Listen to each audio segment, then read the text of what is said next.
we have a few people joining us.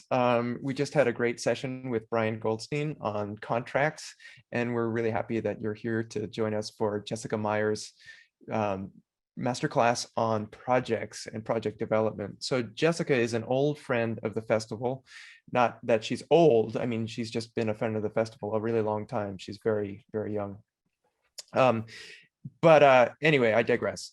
This is a great chance to get into the way that Jessica thinks about projects, and she's one of the most creative people that I know, both as a composer and as a performer, but also as a thinker about what is the total package of what we do, because as artists, in order to get the chance to do what we do, we need to present a package that is appealing to people. We need to create relationships. We need to think about ways that we can get to the point where we can actually do our art. And so the second year of the festival, I met Jessica and I said, you have to come to the next Festival of Emerging Artists, and you have to be our resident entrepreneurial artist.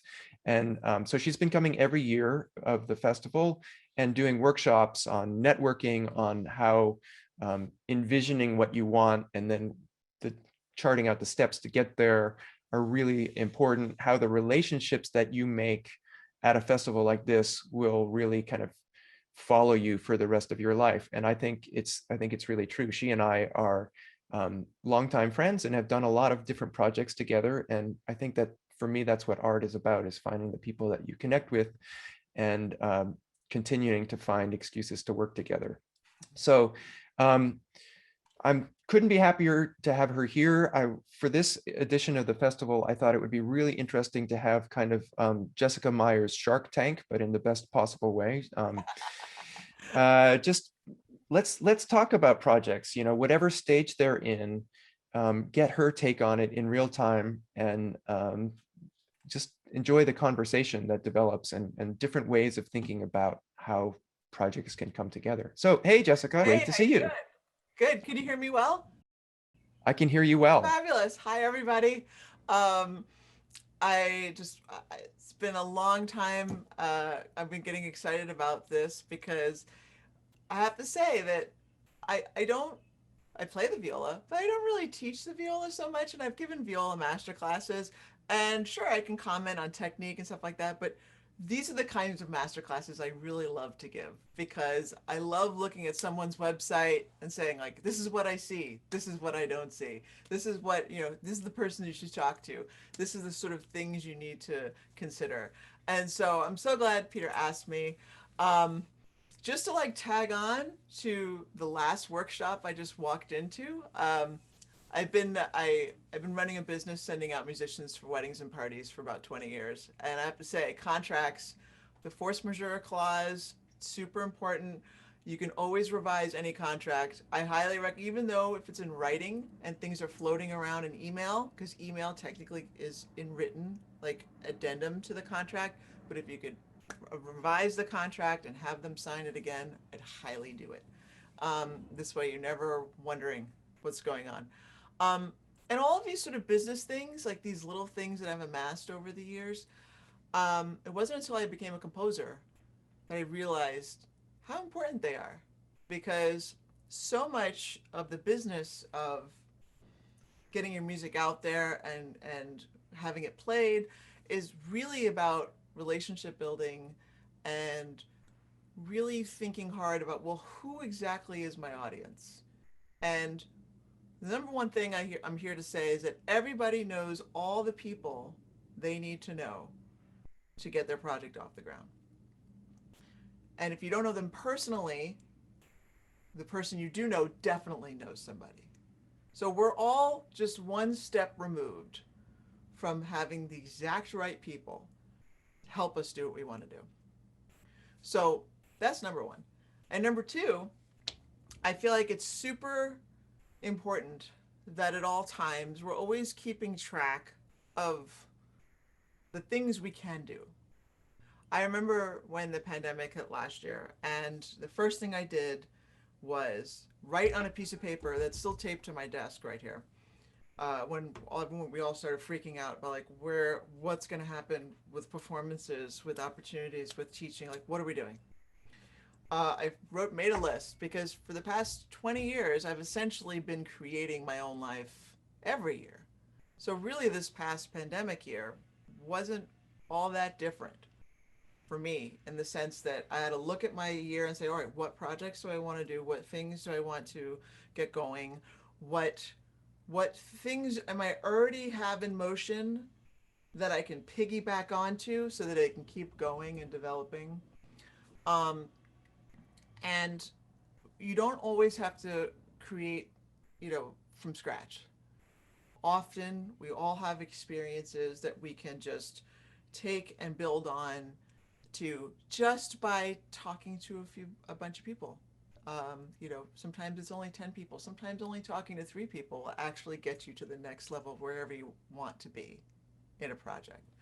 Um, but there is definitely a very clear uh, good and bad strategies about social media, clear strategies about your web presence, um, and how things are represented digitally, how easy it is for people to find you, how easy it is for someone to glance at a page that now everyone spends 2.5 seconds reading as opposed to maybe 10 or 15, 10 years ago. Um, People have to look at something and immediately get what you're trying to say. So a lot of today, you're gonna, and I'm thankful for the 3 people who have, come forward and want to share their projects. You're gonna see me time and time again pick at the digital presence and the deliverables, as we call them, like what videos do you have, what testimonials do you have, what, where are you physically representing this in the digital space. Um, and then we're also going to be talking a lot about vision and about clarity of vision of who, where you want to go. We're going to be talking about audience. And when I say audience, it's not maybe not the people who are actually sitting in the audience, but like the folks in and all around your network that are going to be able to connect you to the people that will help you with this project. And um, and finally, just having actionable steps that you're going to do every day. Because it's not about, it's the one day you're going to sit down and you're like, okay, this is the day we do this project. It's about the little things you do every day that help build anything. Um, and finally, any good entrepreneur knows that uh, if you're solving a problem, that's already going to put your project front of mind compared to other projects. If you're addressing a certain need, if you are building certain skills, if you are helping empower a certain part of the community, all of these things. So, with that said, um, I would love to talk to whoever is first. So, I have in the plan, I was going to talk to Joy. Where is Joy? Um, Oh, I'm here. Hi, Joy. Okay. Hi. Okay, I'm a shark, but I promise I don't bite. Okay. So, Oh no. um, all right. So tell us about your project. Okay, sure. I'm really in the beginning stages of my project currently. But I'm a teaching artist for El Sistema Colorado, which is a free after-school program serving students in North Denver. And I'm creating a musicianship slash music theory curriculum for this program, which is going to serve the cadenza group, which is the most advanced student group, which is composed of majority high school students. So this is going to be a one-year curriculum that will consist of a theory book, which contains pre-existing examples from composers of all backgrounds. Also musical examples that'll be created by El Sistema Colorado teaching artists and through mentorships between CU Boulder students who are in the Diverse Musicians Alliance and El Sistema students. The activities that I'm planning will emphasize collective improvisation, composition, interdisciplinary collaboration, and creativity, which is something that was deemed necessary by the CMS manifesto, which has been circulating this past year. Um, and it will also have an online archive which will contain links to videos of excerpts and audio tracks performed by CU Boulder students, teachers, El Sistema students, teachers, and any of my friends that are willing and able. I would like to also have artwork by local Colorado artists and El Sistema youth in this book and on the website. And the curriculum right now will be one class a week, 30 classes total, so 15 in the fall and 15 in the spring worth of curriculum, activities, and assignments. And I'm just planning phase one right now, which will involve the development of the curriculum, getting all of this running, and then a trial run through El Sistema Colorado programming. And what I'm envisioning is that I can present this at one of the El Sistema USA conferences, eventually get this into more programs, and just create a more, I don't know, just create a program that's made specifically for our students and honors the backgrounds of our students. I just find this very necessary because when I was studying music theory, I found it to be not so relevant to my life as a musician, and to the lives of music appreciators. And I just find this to be a great opportunity to diversify music theory and academia, and also let these kids know that, yeah, there are so many people like us out there that are wanting to create, and music theory is really a tool for creation and collaborating with others. Currently, my partners are El Sistema Colorado, who said they'll sponsor my project to some degree. I'm also applying for a grant through CU Boulder, and I'm also hoping to partner with El Sistema USA, Denver Public Schools, which I've done a lot of work for, and also local artists in Colorado. And I'm just starting to map out the budget currently. But yeah, that's sort of where I'm at right now, and I'd just love to hear any of your advice. So. Sure. Okay. So first of all, yay for El Sistema and after school programs. I did some work for Play USA for Carnegie Hall, and Okay. I was on their grant giving panel for a couple of years. So I've seen lots of proposals that do just this. So question for you, what deliverables, what visual things can you show me right now that's evidence of your work? I don't really have much. Honestly, I don't really have anything yet. You don't have a brochure, web page, anything. No, I don't. Not yet. Have you taught any classes yet? Not using this curriculum, but I am teaching for El Sistema Colorado. Okay. So I am like on their webpage and stuff. Okay. So first thing about starting any business is you got to fake it until you make it. You have Okay. to actually look like you're doing business already. Um, Okay. and so it used to be that hiring a web designer would be prohibitive, but now you could put up a web page today of exactly like make up a logo. Maybe you want to spend a little more time with that, but I mean, you need to have a visual brand, Okay. um, that and a look to what you want to do. So, but like if you look at many organizations, they'll just have the name of their organization in some kind of font, you know, um, and I mean, we go on the internet right now and look at a lot of different programs, and you can see they every business has a font, some kind of logo, um, some kind of color scheme. Okay, so that's number one. You need to figure out because you're starting a business, basically. You're starting your own El Sistema program. So you need to figure out a way to visually represent that as fast as possible. Because until you do, you're just an idea, Hmm. you know. And do you have any videos of you teaching? Um, I think I do Okay, so somewhere. which gets a little bit hard because you need kids' permissions. But if you have any kind of even photos of you teaching with like not necessarily seeing kids' faces because you need written permission for that. You can blur them out, you know. So things like that. You need even if it's a simple web page of saying exactly what you said, and a video of you teaching or at least a photo of you teaching.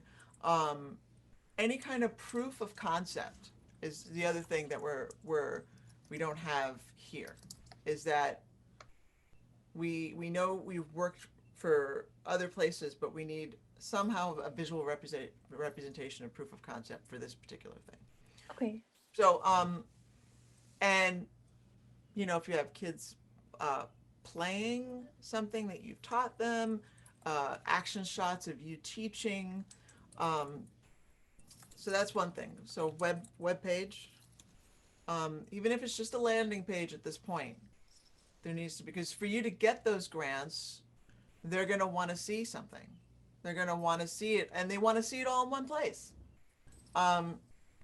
So, I mean, if I could just use an example here, as far as ensembles,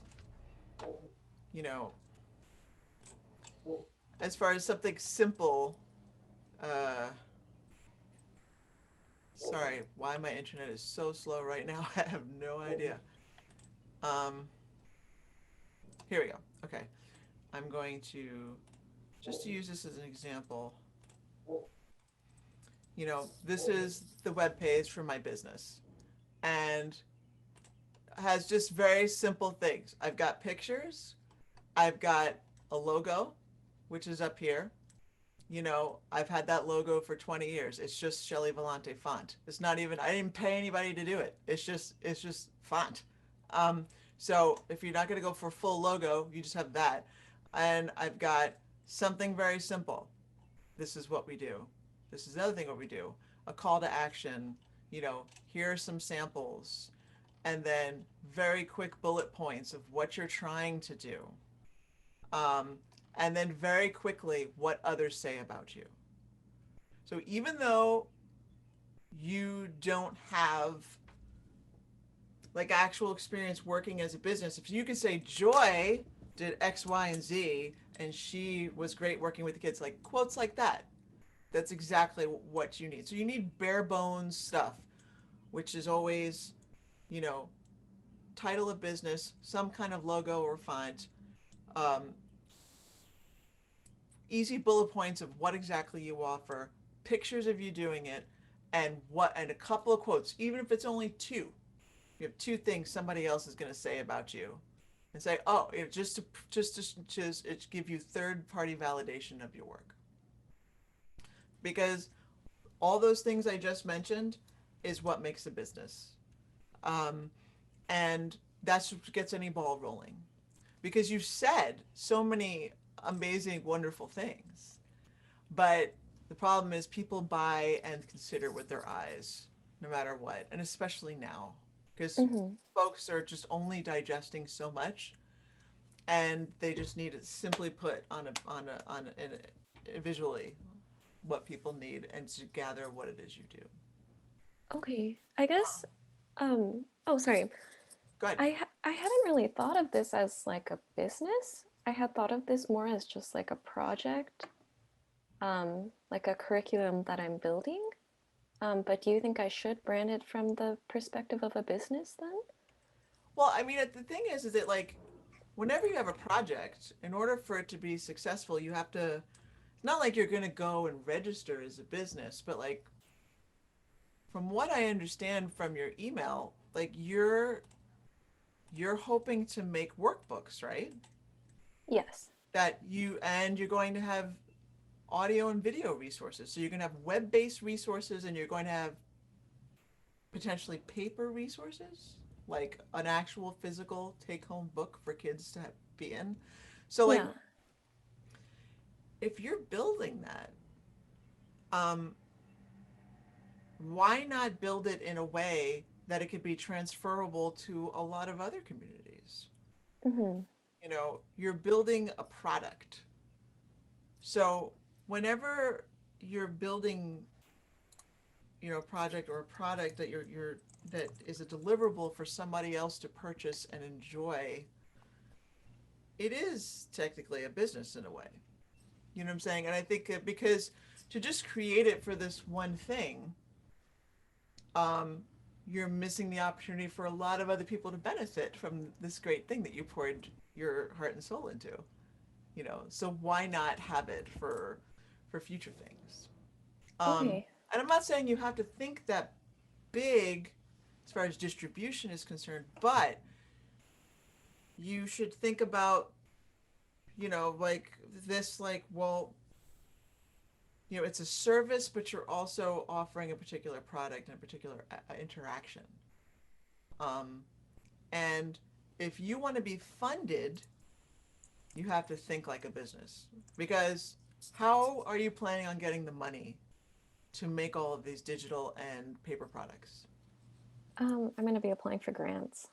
Okay, so if you're not a non, if you're I'm assuming you're not a nonprofit yet.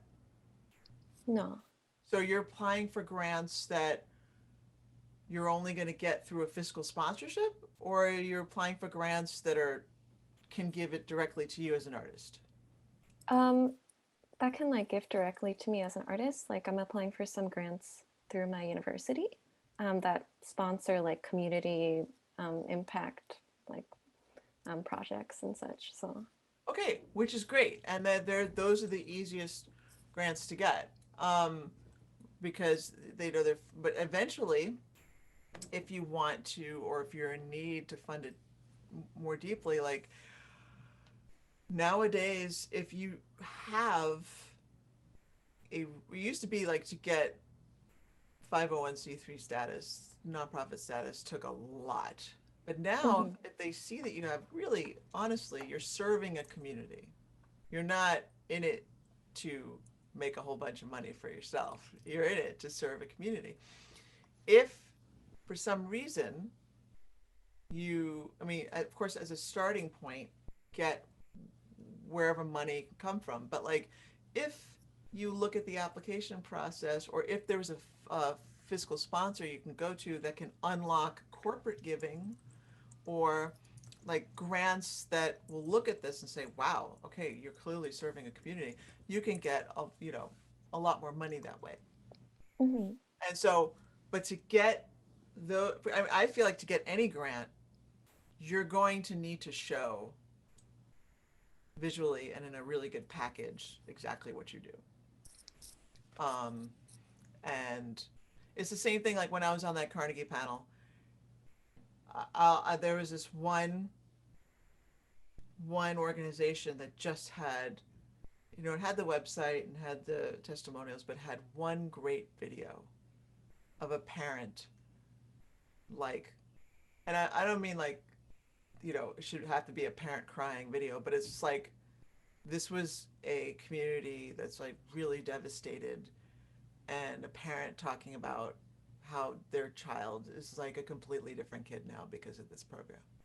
You know, now granted, you're a little you haven't actually done the program, but you need somebody you know that have seen you teach to have some kind of testimonial, and maybe it's like a little video one that they do, just some kind of proof of what's going on.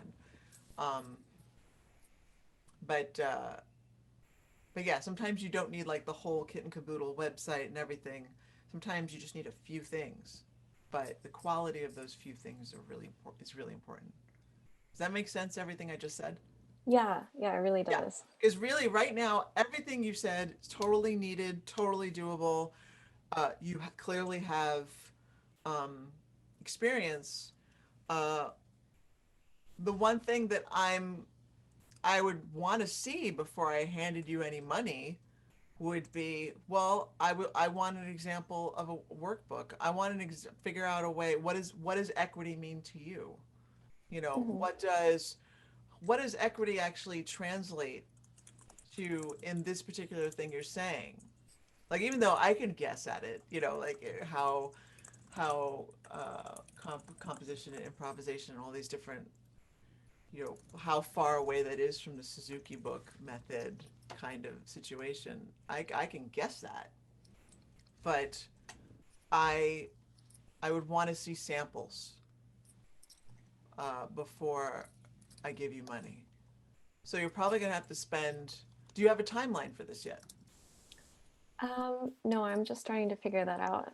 Okay, well, give yourself a timeline, and even if you know don't make that first deadline, actually um, bringing a just putting committing pen to paper is what's going to help you organize your thoughts. Hmm. Um, and that's another thing I would like to say for every project is like manifesting. It's like it's by saying it out loud and by writing it down. And that's why people have vision boards. Creating a vision board of exactly what you want these things to look like or possibilities, because it's by doing those things that you're actually help bringing it into reality. So what I would love to see, Joy, and like very as soon as you can, because it doesn't have to be perfect, it just has to be in motion, Hmm. um, is a physicalization of all these things you've talked about. Okay. Again, pictures speak 1,000 words, videos speak 1,000 words, short, concise descriptions, sample of a workbook, these kinds of things. Once you have those kinds of things, it makes it look like, oh, this is up and running. You know, talk to some schools and get a pilot program in a school ready to go for September. If you can book it by the end of this month, by school, the end of school, even if you just had like a soft agreement from a school, that's better than nothing. So, does all that make sense? Yeah, it does. Yeah, and then please keep these names in mind. Eric Booth,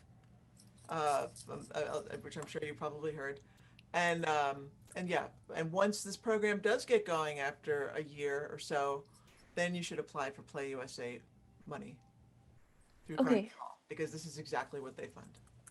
Okay. Cool. All right, and Thank you. I should move to the next person, but thank you, Joy.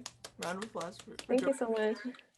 and thank you for bringing exactly what we need in the world right now.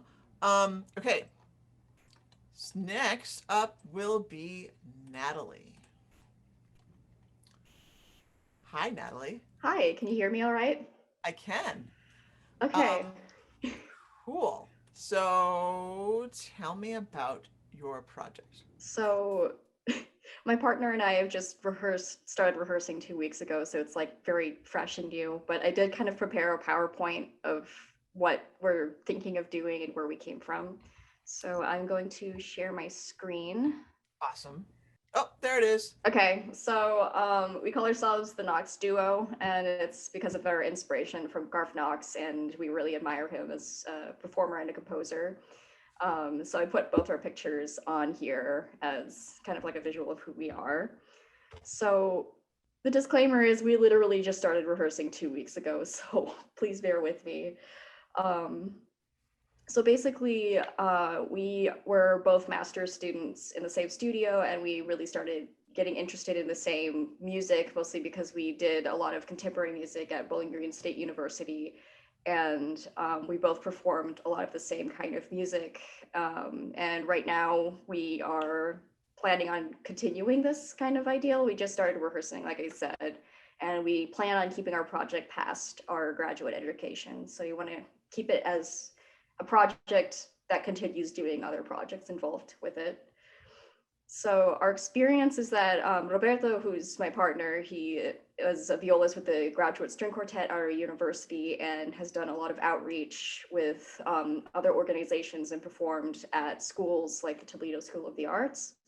And I was also part of two new music ensembles a few years ago when I was in Colorado with the Uncommon Ensemble and Sonic Harvest that focused on community engagement and actually like including our audience in the performance and like making our work more interactive versus like a museum piece where you're just viewing the music.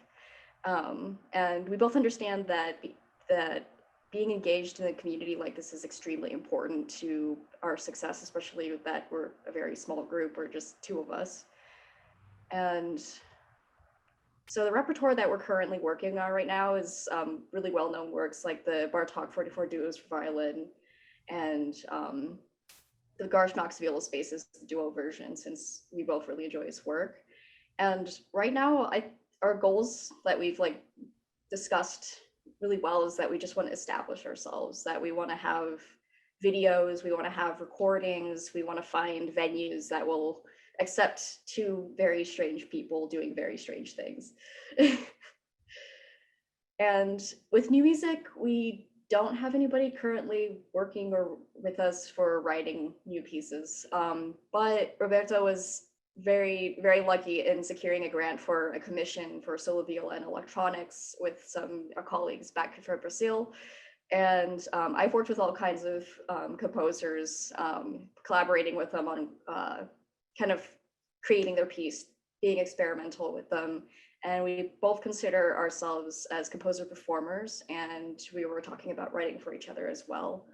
So yeah, that's what I've got. That's all I have right now.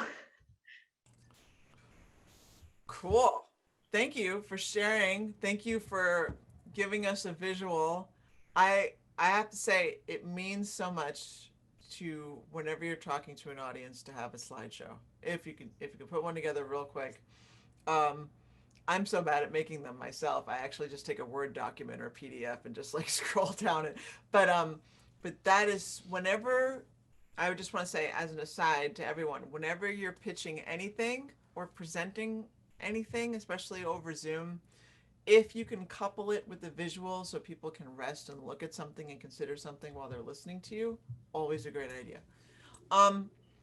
And as far as this project, well, first of all, I have a viola duo that I'm happy to donate, and I'll send it to you guys. What you mentioned videos, again, proof of concept, gotta have it out there. I love your landing page. It already has a really compelling look. It has this sort of like behind the scenes quality because it's kind of like at a recording, space. You have, you see like the foam and you see like, headphones, everything feels, it already invites people in to like, oh, what's this thing, Tell me the title for you guys again. What you call yourself? We like to call ourselves the Knox Duo, but we're gonna see if we can contact Garth himself and ask if that's okay with him. Might be a good idea, especially Yeah. with viola is concerned. And there's a lesson in that to everybody. If whenever you're starting a project and you're including like either a piece of music that you're quoting a lot or somebody's name, better to ask for permission early and change it early than be down the road calling yourself something and have to change it and like get lawyers to do so. There's a very famous story with the Declassified in New York that came out of the Carnegie Hall program, and they call each other the Declassified, and then I think the American Symphony or the American Composers Orchestra came and it's like, sorry, you can't call yourselves that because we have a series called that, and there was lawyers and all sorts of stuff, and they wound up changing their name. So, moral of the story is yes, good idea to check. As far as like community engagement, tell me, what is, sorry, rewind a little bit. For Repertoire, have you milled everything for two violas yet? Or are you mostly wanting to not necessarily go down that road and just pick like a couple of things and then really doing the composer performer thing? I think right now our thing is just really kind of digging into finding the repertoire first, just really exploring what we have out there. He recently sent me, I think it was an IMSLP link to a few Baroque duos by I think C.P. Ebach and a few other like older works, which I think is also kind of important to have on the roster, because I feel like it's a good idea to be flexible with things. But As far as the composer performer stuff, both of us are a little bit out of practice, but we're both willing to experiment and try stuff. I think that like the first thing besides gathering deliverables, which like a video of you doing something, even if you had just had two videos, you doing two totally different things, for me, if part of your brand, I think there's something very alluring to have part of your brand be something like, hey, we play all these different kinds of music and we write our own stuff. I highly suggest that if you could somehow within the next 3 months, you know, you don't have to do the whole, I mean, sure, if you have access to 3 camera videos and like, you know, trade in some favors to get them edited and everything like that, or you have ways to invest in that, you can just get 3 things recorded. And it doesn't even have to be whole pieces. Just something from something newer, something older, and something of yours.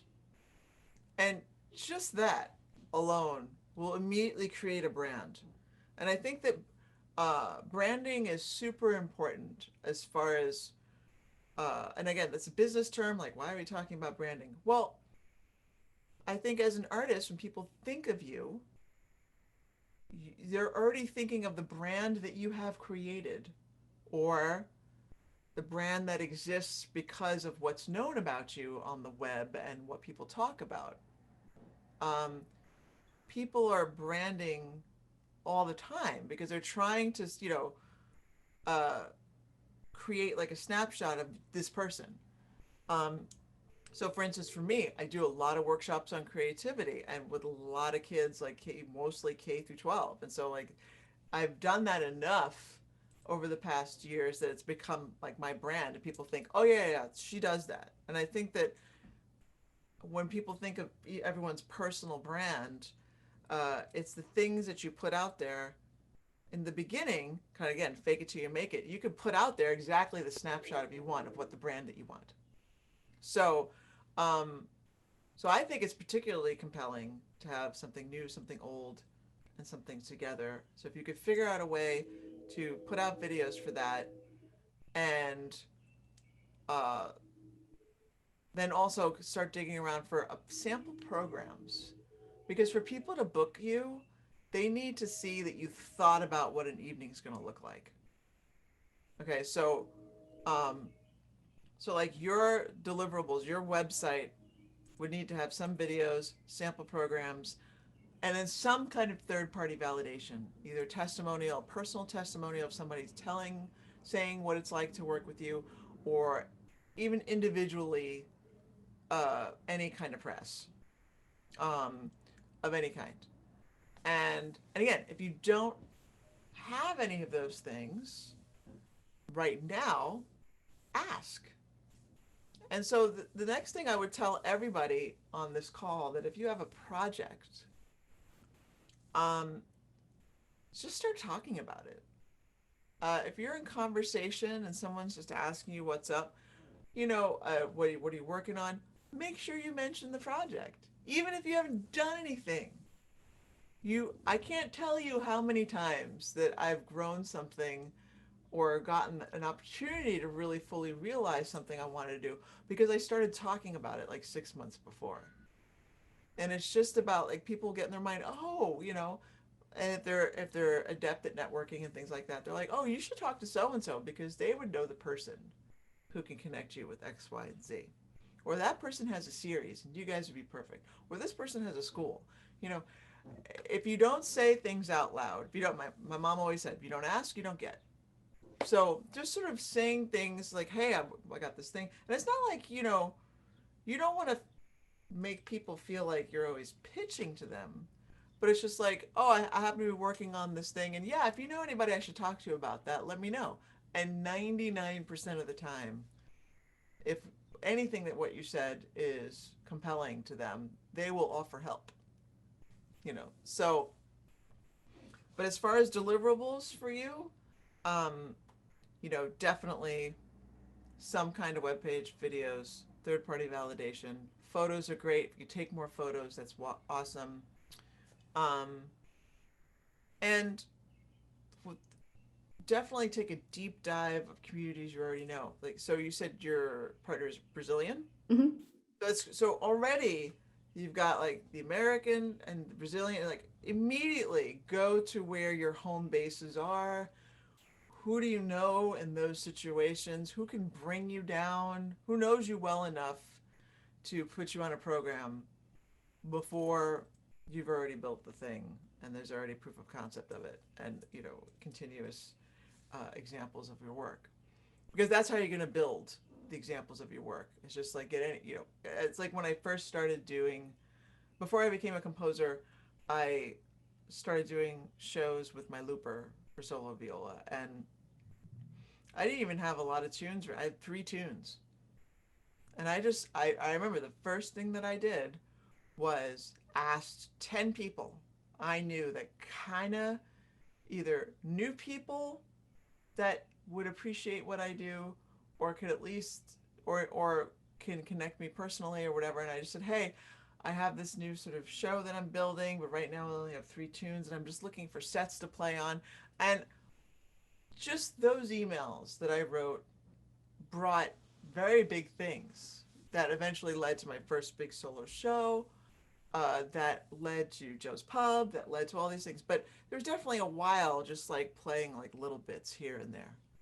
So just know that you're going to spend, like again, you treat it like a business. So any business is going to be in the red the first year.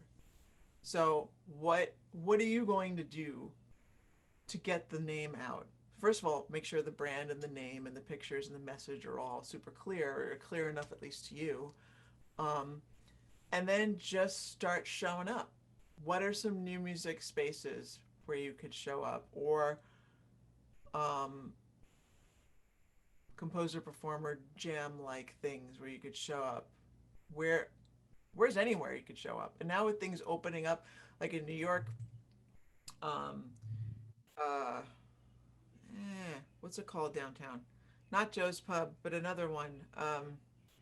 Live music is happening. An actual small cafe-like live music is all happening now. Yet Broadway is still shut down till October. So like small little places where they're going to put on sets of music is right now your jam. Like find, where are you actually right now? Currently, I'm kind of in, I'm in Bowling Green, Ohio, but my partner and I are going to be moving to Baton Rouge pretty soon. So it's going to be a huge change from a very tiny town to a larger city. So, yeah. Why are you moving there? We are both starting our Doctor of Musical Arts for viola performance at Louisiana State University. Oh, cool. Okay. So already before you go, when are you leaving? When are you getting there? We're getting there around early August. He's got an international students orientation, so we're getting there probably a month before school starts. Okay. The best thing you could do, if you haven't already been doing it, is just try to find everybody you possibly know who's there. And ask anybody you know. Do you know anybody down in Baton Rouge? Just already try to spend the couple months before you even get anywhere. And this is for anybody moving anywhere. You should at least spend, several weeks of your life, like just figuring out who's there, because it's knowing the people there that's going to determine your success in getting out there. And granted, sure, you could wait till you show up to orientation and stuff like that, but you might as well just get the ball running, because everyone knows somebody who knows somebody in the place they're going to move to.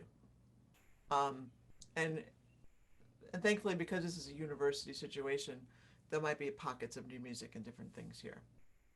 But I would say that you have, as far as community engagement is going, what kind of community engagement would you like to do? I guess it's kind of a situation where I guess we can go into schools and kind of like talk about new music in a way that is not intimidating. I've had a really great experience going with my new music ensemble back in Colorado to I think it was like it was an elementary school, and we were working with like kindergarten all the way through 2nd grade, and it was interesting to like let them be hands-on with creating graphic scores for us to play and experimenting with like little things. Like sometimes the kids would ask me, can you make this sound? And then like trying to like work with them in a way that isn't intimidating and more collaborative instead of just sitting and watching, because nobody likes doing that. Nobody likes doing that. And it's very deeply important that everybody here on this call, short story, there's a manager I talked to who during COVID did the widest spread survey to all presenters all over the country and asking them what is the most important thing that they're going to address once the pandemic is over. And 85% of them said community engagement. If for anyone to be into what we're doing, people need to see not only us wanting to go beyond like, here's what we can do, but like being part of the creative process. Everybody can be creators, kids especially can be creators. And any opportunity that you're giving either a kid or adult a chance to make any kind of artistic decisions, to express something, you're empowering them and you're creating a connection, and it's what's deeply needed. And that, so if you guys, again, I'm harping on this because I feel something here. This whole, like, if you guys are making for each other and people are making for you, that's a really, really great brand for any ensemble right now. Okay. All right, I need to move to the next person, but thank you so much, Natalie. Thank you. Yay. Okay. Next is Elizabeth. And you have a website. Hi, yes I do. Hey. Hold on. I see people in chat. I'm gonna ask Carolina. I'm gonna answer your question at the end. Okay, so Elizabeth, go ahead. Okay, hi, I'm Elizabeth Knob. I'm a violist and I have a private music studio of viola, violin, and piano students. So I'm going to share my screen to show you my website and kind of like my online presence. Cool. Are you able to see this? Yes. Okay, great. So this is my YouTube channel. I have a YouTube channel and a blog. So here I post weekly videos where I share practice tips, general advice, and my favorite tech for musicians. So I try to rotate through the different types of content, but you can see I've done a bunch of tech videos the last few weeks. My audience seems to be mostly receptive to those as opposed to anything else. I also share performances here, and I have playlists dedicated to my different types of content. Girl, you've been busy. So, yeah, it's really fun. I love doing it. So already, here's I just want to say really quickly, already you're bringing a service that is, even though it's a lot of time, but you're bringing a service for people to immediately have videos. And again, like, you know, people are so used to the YouTube video format of one person talking to a screen that, okay, so you don't have the 3-camera shoot. You're still creating valuable content this way. And so, yay. Yay, so here's my blog. I've had this since fall of 2018, I think. And it's picked up a bit more since I started YouTube because YouTube is a bigger platform and people can find me through there. So every week I make a blog post related to the video so that it's in written format and also in video format. So this is just kind of an overview of that. What I mostly wanted to talk about today was a summer program that I just created for high school musicians. So this is my big website. So I have my website and then my blog. They're two separate places, but you can get to one from the other. So this is just my homepage. So you can learn about me, figure out what you want from me, I guess. You can watch me perform once the video loads. You can go to a whole playlist. I need to add some more to that, and my Instagram. So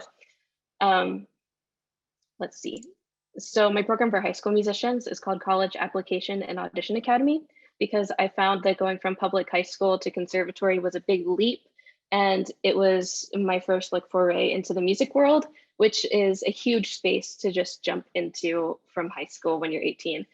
So I want to help high school musicians who know they want to major in music figure out where they might want to go to school, what kind of career might be best for them, and how to navigate the application and audition process, because it's a huge process and it's way bigger than regular college applications. So this is my introductory page, a little paragraph about what you're going to learn. Lots of call to actions on this page, lots of sign up links.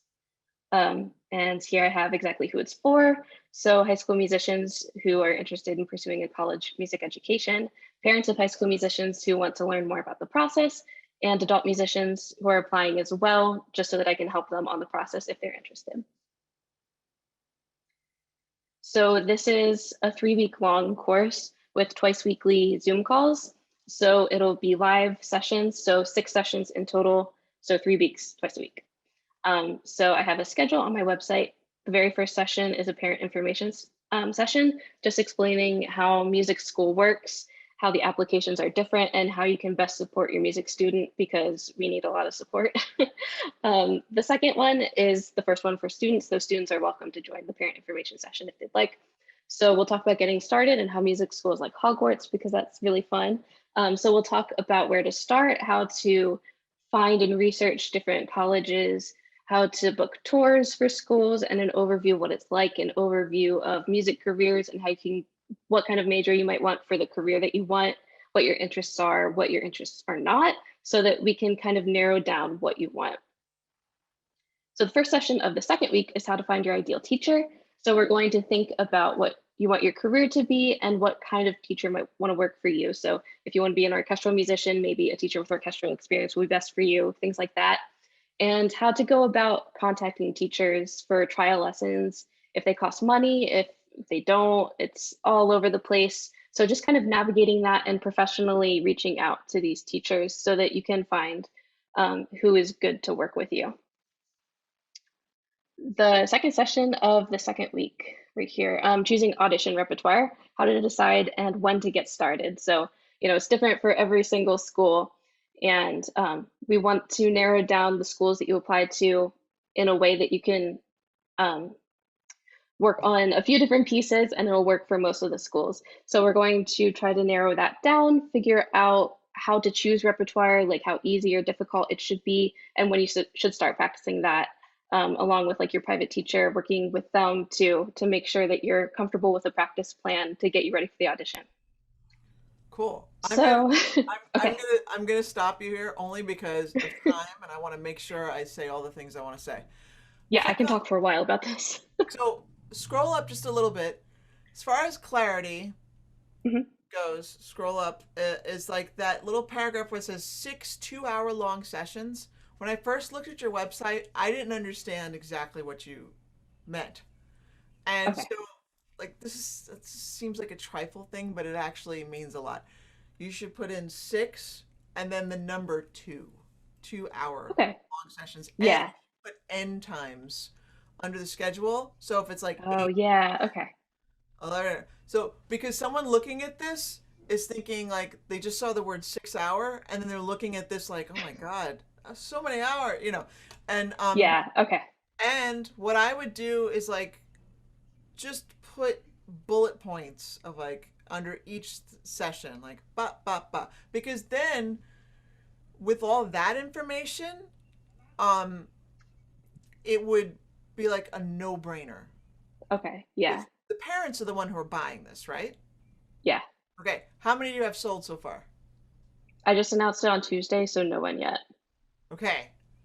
All right. Click on the button below that says sign up, go here.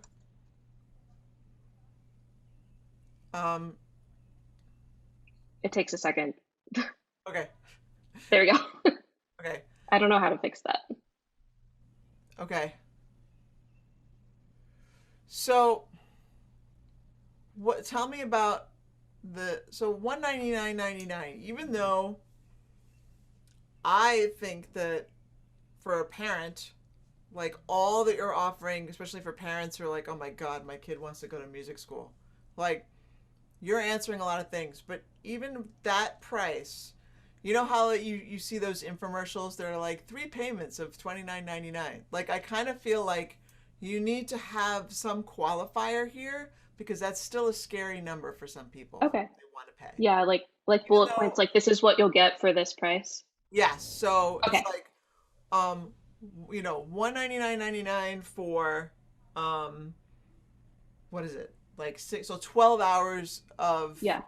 instructional thing, and then maybe even say, throw in there and a 10 or 15-minute private consultation with you.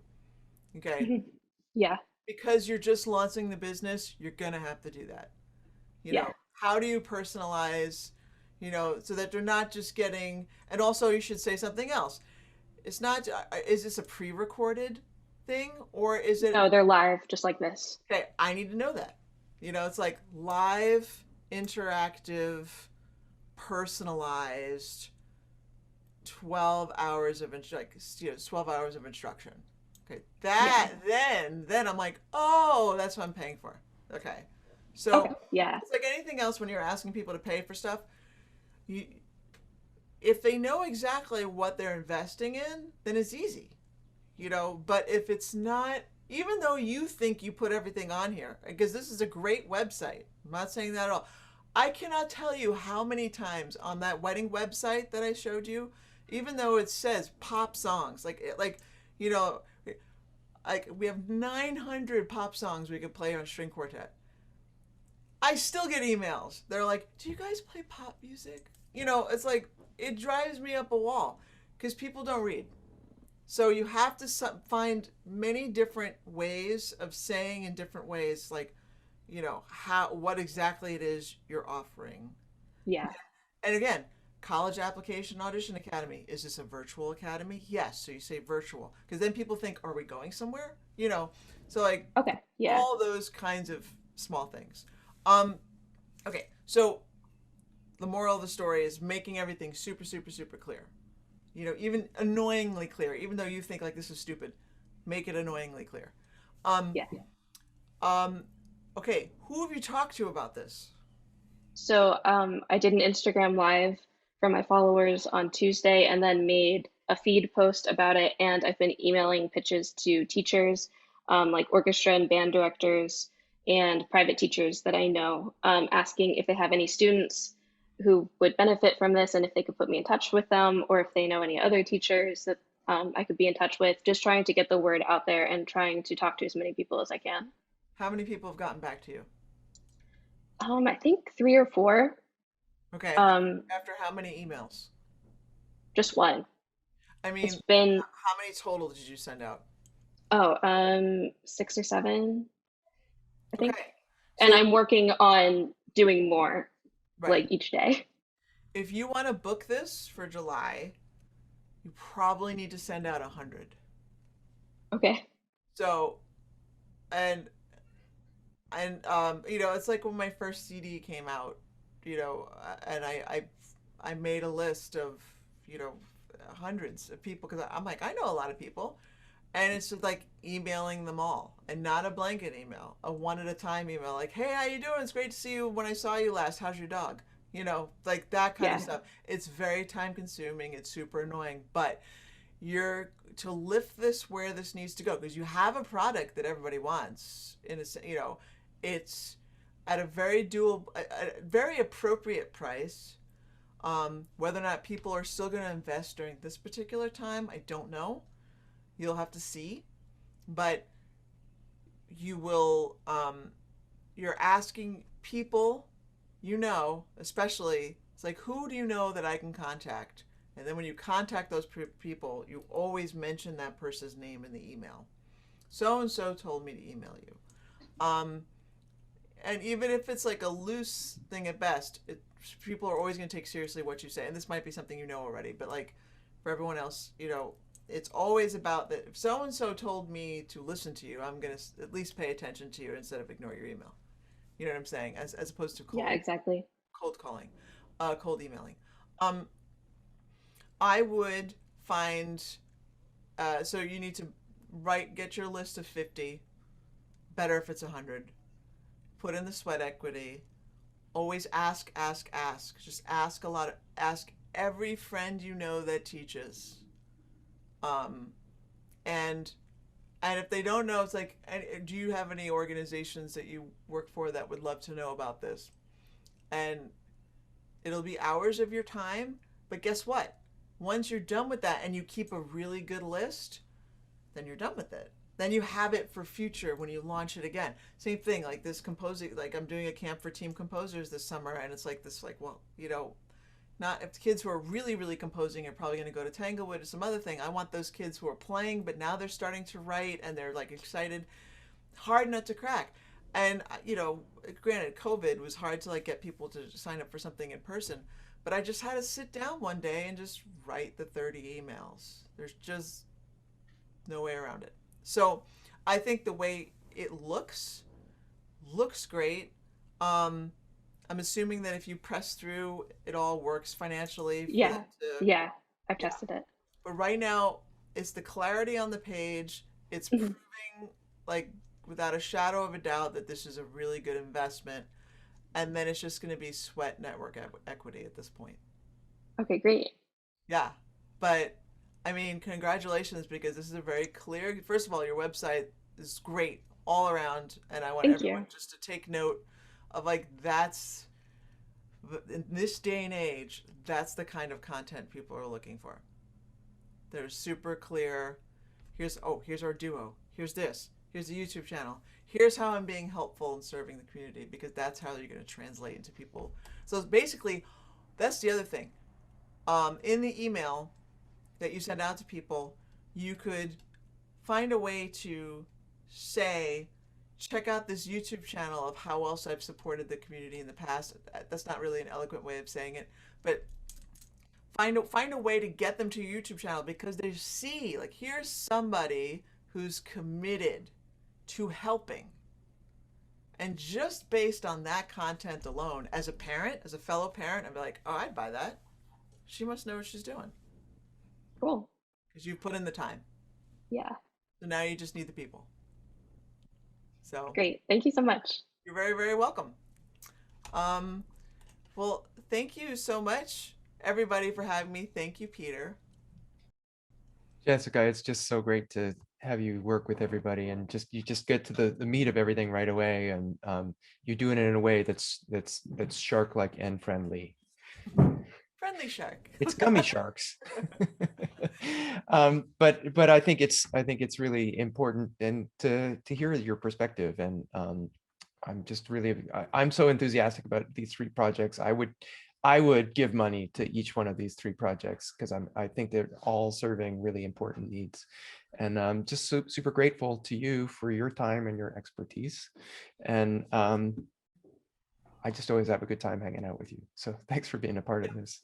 I want to invite everybody to, in just under 90 minutes, we have an amazing session tonight. Today is Viola Day at the next Festival of Emerging Artists. We have Ashley Gordon, who founded Castle of Our Skins, talking about citizen artistry in action. Your same Zoom code will get you access to that. Please do join us for her, because she's super interesting, and part of our week of business and entrepreneurship, the amount of things that she has, the way that she's serving lots of different communities and putting good out into the world is really inspirational. So I hope you can join us for that. And we have free events every Tuesday and Thursday for the next 3 weeks. Check out our website, and I will see you very shortly. Thanks again, Jessica. Thank you. Have a great night, everybody. Good night, everybody.